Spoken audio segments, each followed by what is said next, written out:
Hola amigos, bienvenidos a Vida Feliz con Estilo.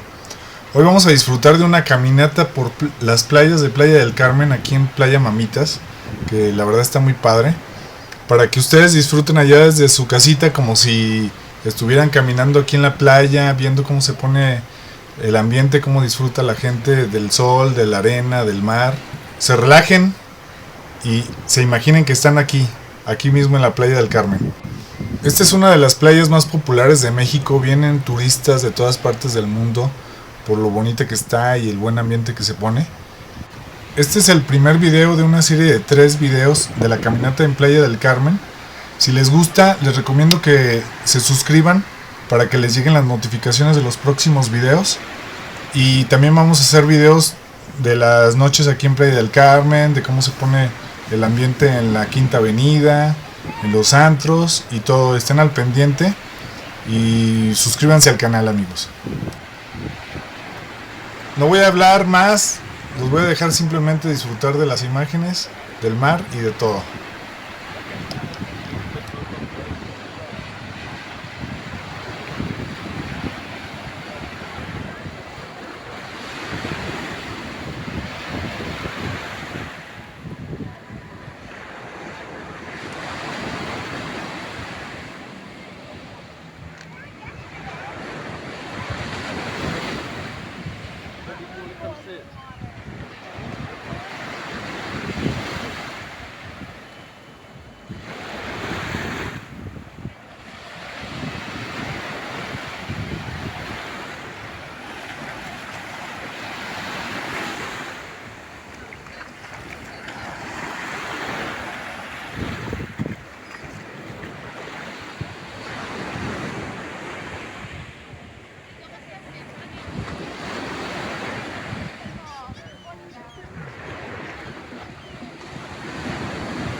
Amigos, si les gustó el video, próximamente voy a subir la continuación de esta caminata. Este es el primer video de una serie de 3.